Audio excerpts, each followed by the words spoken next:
La- Alors, nous allons poursuivre avec l'opposition officielle et je cède maintenant la parole à Madame la députée de Darcy-McGee. Merci, M. le Président.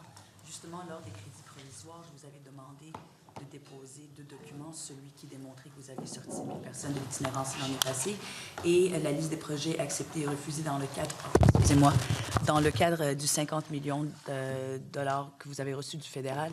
Et pour enchérir sur ce que mon collègue vous a posé comme question, sortir quelqu'un de l'itinérance, les mettre en appartement, est-ce qu'il y a un suivi qui se fait par la suite pour voir justement après combien de temps est-ce qu'ils doivent être logés, pour combien de temps, pour qu'ils soient considérés plus en situation d'itinérance? Est-ce que c'est quelques semaines, quelques mois, un an? Bien, je pense que, premièrement, pour les donner, on est encore sous l'embargo, là, entre guillemets, fédéral, là, donc ça s'en vient, là, les annonces. Je pense que une des beautés des choses qu'on fait au Québec, c'est vraiment que le suivi psychosocial dans tous nos projets est assuré. Puis ce qu'on nous dit, c'est qu'à 1 an, 90% des gens restent en logement jusqu'à présent. Je ne sais pas à quel moment on décide de les dire qu'ils sont sortis de la rue, là, officiellement. Là, ça, je peux pas. On va regarder ça là, dans les statistiques vers un chez soi. Mais je peux vous assurer que tous les projets ont le suivi psychosocial d'associés. Oui, je pense que ça serait intéressant si on peut avoir... La définition? Oui, la définition, parce que ça nous permettrait d'avoir une meilleure idée de qui cadre dans cette catégorie-là. Comme vous le savez, dans le cas d'itinérance, à chaque année, quand on vient mettre en place les mesures hivernales, il y a plusieurs plaintes qui arrivent d'organismes pour dire, ben, on a déposé notre demande en été. Je vous donne l'exemple, dans mon comté, à Côte-des-Neiges, il y a eu un seul Halte-Chaleur qui a reçu leur confirmation en mi-octobre. Ils ont fermé avec ils ont ouvert, excusez-moi, avec 17 jours de retard, justement parce qu'ils ont reçu la réponse en retard et le temps qu'ils aménagent leur espace. Également, chez Doris, cette année, avait fait une demande pour un ajout de lit. Et ils n'ont pas reçu de réponse jusqu'au 11 novembre, ce qui a fait en sorte qu'ils ne pouvaient pas mettre ces choses-là en place. Comme l'hiver arrive à chaque année au Québec, avez-vous l'intention de donner une directive claire au CIS et au CIUS que les réponses, les confirmations de fonds, confirmations de projets arrivent, par exemple, au plus tard, au mois de septembre, pour qu'ils puissent aller chercher le personnel, faire la formation, trouver l'emplacement, l'aménager à la façon dont ils doivent le faire. Parce que, je vous donne un autre exemple. Nous, on a parlé avec un organisme la semaine dernière qui nous a dit, ben oui, nous, on fait des demandes de projets, on se fait accepter, puis on reçoit l'argent après l'année financière. Donc, nous devons le retourner. Je pense que c'est énormément problématique. Je pense que vous serez d'accord. Donc, est-ce que vous êtes prêt à donner une directive au CIUS, au CIUS, que, au plus tard, au mois de septembre, les organismes qui auront fait leur demande doivent avoir les confirmations et les confirmations de montant pour qu'ils puissent bien monter leur projet à temps pour qu'ils puissent ouvrir comme prévu le 1er novembre? Bien, en fait, dans le dernier cahier de charge, d'appel de projet de VCS, là, on a profité pour dire que, en fait, j'étais même un peu plus loin. J'ai dit qu'à partir de maintenant, je ne voulais plus qu'il y ait d'appel d'offres qui se fassent pour les haltes chaleur. Sauf si il y a des haltes qui doivent fermer, comme ça peut arriver, ou de l'argent supplémentaire qui est mis sur la table. Puis c'est vraiment un problème montréalais, là, cette histoire-là.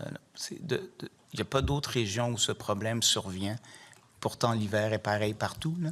Mais c'est un problème montréalais que je m'explique mal. Mais là, on a vraiment envoyé une directive claire que nous, on ne voulait plus d'appel d'offres. Donc, tout ce qui était ouvert l'an passé devrait être et devrait être financé pour l'hiver prochain. Pouvez-vous nous fournir la directive à ce sujet? Oui, oui. OK. Alors, vous vous engagez que l'année prochaine, à Montréal, il n'y aura pas d'organismes qui vont arriver et dire « Nous, on a reçu une réponse mi-octobre, fin octobre, puis on n'a pas pu ouvrir à temps parce qu'on a dû attendre la confirmation d'un CIUS ou CIUS. » Pas s'ils étaient ouverts l'année dernière. D'accord. OK. Dans cette même lignée, évidemment, la prévention est un élément important pour tout ce qui est itinérance, parce que d'année en année, on voit des augmentations quand même assez fulgurantes. Vous avez fait une entrevue au mois de À la fin de l'année, je pense juste avant Noël, avec votre collègue ministre de la Solidarité sociale, pour justement parler de la prévention. Et vous avez mentionné, et je vous cite, « Ce dernier accordera un financement supplémentaire aux Auberges du Cœur, un regroupement des ressources en prévention de l'itinérance, afin que des intervenants accompagnent les jeunes jusqu'à l'âge de 25 ans. » Premièrement, comme vous devez le savoir, les Auberges du Cœur doivent faire 6 000 refus par année, dont tellement la demande est grande. Et moi, j'ai parlé aux Auberges du Cœur cet après-midi et ils m'ont dit, ils ne savent pas de quoi vous parlez. Donc, je vous demande, quand vous dites un financement supplémentaire, de quelle manière, quand est-ce qu'il va arriver? Est-ce que ça va être pour tous les Auberges du Cœur? Et si vous pouvez vous expliquer à ce sujet. Mais ça, moi, j'ai été clair là-dessus avec toutes les équipes, là. On a reçu 500 PSL additionnels. Puis ça, c'est un projet que je suis extrêmement fier, là, qui change la donne, la sortie de la DPJ. On a reçu du ministre des Finances 500 PSL additionnels avec accompagnement. Et on sait que chaque année, il y a 2000 personnes 2000 jeunes qui sortent des centres jeunesse. Et les statistiques nous montrent, là, de Martin Goyette, etc., que c'est un quart de ces jeunes-là qui vivent un épisode d'itinérance dans les 3 années suivantes. Donc, sur ces données-là, j'étais allé voir le ministre des Finances, il a accepté de nous donner 500 PSL.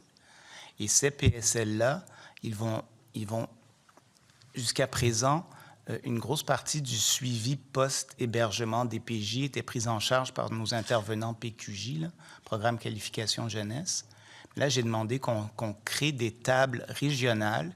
Dans toutes les régions, il va y avoir des centres jeunesse où vont être assis à la table, oui, les intervenants PQJ pour représenter la DPJ, mais également les gens de l'Office d'habitation, également les gens des représentants des regroupements jeunesse, dont les Auberges du Cœur.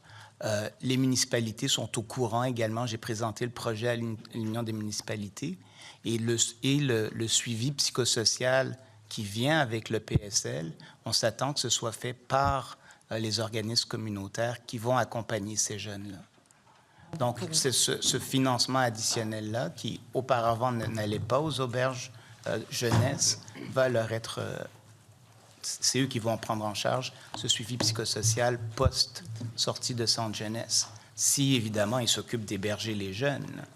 Parce que je pense que leur interprétation était différente quand vous avez dit on accordera un financement supplémentaire aux Auberges du Cœur. Comme vous le savez, ils vous font une demande de financement accru à chaque année. Là, on a compris que pour certains Auberges du Cœur, l'argent qui a été accordé par le ministère n'est pas récurrent. Donc, pour eux, c'est de refaire la bataille à chaque année. Donc, quand ils ont entendu un financement supplémentaire aux Auberges du Cœur, eux, leur interprétation, c'était que ça allait être un financement additionnel à leur mission, plutôt que des PSL. Donc, est-ce que vous avez eu des conversations avec les Auberges du Cœur, justement, pour faire cette précision et avoir ces discussions-là? Oh oui, j'ai parlé en long et en large avec Mme Dalphon. C'est sûr qu'elle voudrait de la mission globale. On l'a fait une fois, puis je le répète, chaque fois qu'on fait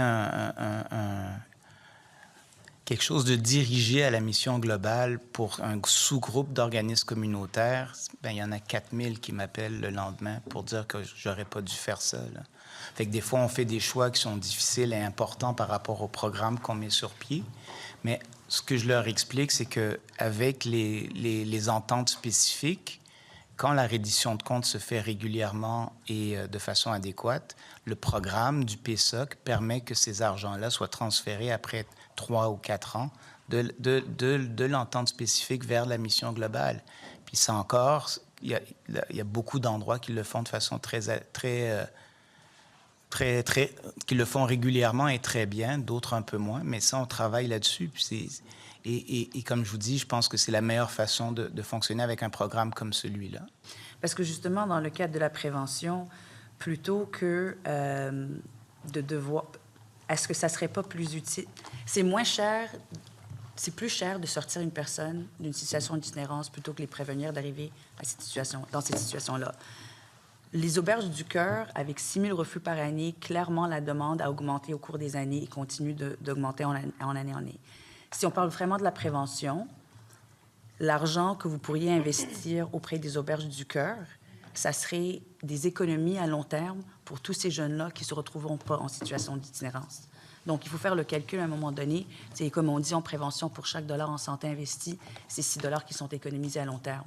Donc, je comprends qu'il y a tout organisme, chaque organisme veut que le financement à sa mission soit rehaussé, mais avec une demande accrue. Et en sachant c'est quoi les conséquences, vous ne voyez pas la nécessité de devoir les soutenir davantage. Mais là, ce qui va arriver, par exemple, la première réunion est prévue là, pour comme juillet, septembre, là, et ils vont avoir les statistiques des jeunes à risque d'itinérance qui vont sortir des centres jeunesse entre 16 et 18 ans. Donc, normalement, ils devraient être capables d'ajuster l'offre et la demande. On a les municipalités qui vont nous dire est-ce qu'il y a des choses qui sont disponibles au niveau de l'Office de l'habitation dans le privé, et le reste pourrait être pris en charge par les organismes d'hébergement jeunesse, incluant surtout, évidemment, notre partenaire privilégié, c'est les Auberges du Cœur. Puis, par rapport à l'argent qui a été difficile à recevoir, c'était pour deux auberges qu'on a fini par régler en bout de ligne, là. Mais encore une fois, c'est l'argent, c'est des sommes qui vont être renouvelables. OK. Là, on va passer. Vous avez annoncé dernièrement que vous vous êtes donné un objectif de sortir 5 000 personnes de la rue cette année. Et dans l'article, vous avez parlé des différents logements, mais c'était premièrement beaucoup de logements, ce qu'on a compris, des logements sans accompagnement des personnes. C'était ce qui était inscrit dans l'article. Donc, une couple de questions. Premièrement, qu'est-ce que vous identifiez comme nouveaux espaces par opposition au simple fait de déplacer une personne d'une ressource à une autre? Parce que c'est des exemples qui nous ont été donnés dans le passé, que c'est, pas dire du recyclage, mais c'est quelqu'un qui se trouvait déjà en logement de transition, qu'on change leur adresse, par exemple.